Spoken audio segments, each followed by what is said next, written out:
लाडकी बहीण योजनेच्या अर्जांची काटेकोर पडताळणीसाठी हालचाली सुरू झाल्या। या योजनेतील अपात्र लाभार्थी शोधण्यासाठी राज्य सरकारने प्राप्तिकर विभागाकडे या अगोदरच अहवाल मागितलाय। मात्र अनेक महिन्यांपासून प्रतीक्षा असलेल्या या अहवालासाठी राज्य सरकारने आता इन्कम टॅक्स सोबत सामंजस्य करार करण्याचे जवळपास निश्चित केले। लाडक्या बहिणीबाबतच्या माहितीची गोपनीयता कायम ठेवण्यासाठी हा सामंजस्य करार केला जाणार आहे। राज्यात आतापर्यंत किती लाडकींचे अर्ज बाद झालेत पाहूया।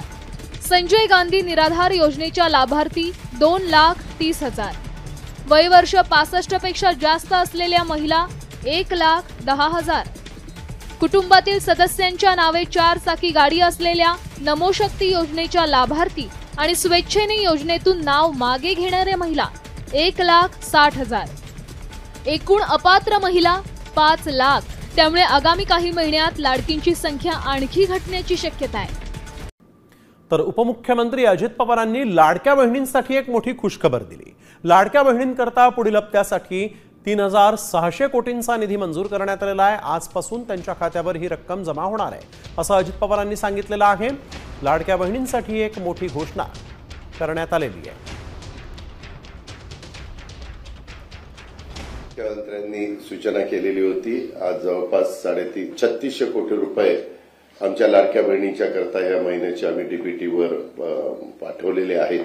उद्या त्यांच्या अकाउंटला ते पैसे मिळतील आणि तोही एक महत्त्वाचा निर्णय आज झालेला आहे। लाडकी बहीण योजनेच्या अर्जांची काटेकोर पडताळणीसाठी हालचाली सुरू झाल्या। या योजनेतील अपात्र लाभार्थी शोधण्यासाठी राज्य सरकारने प्राप्तिकर विभागाकडे या अगोदरच अहवाल मागितलाय। मात्र अनेक महिन्यांपासून प्रतीक्षा असलेल्या या अहवालासाठी राज्य सरकारने आता इन्कम टॅक्स सोबत सामंजस्य करार करण्याचे जवळपास निश्चित केले। लाडक्या बहिणीबाबतच्या माहितीची गोपनीयता कायम ठेवण्यासाठी हा सामंजस्य करार केला जाणार आहे। राज्यात आतापर्यंत किती लाडकींचे अर्ज बाद झालेत पाहूया।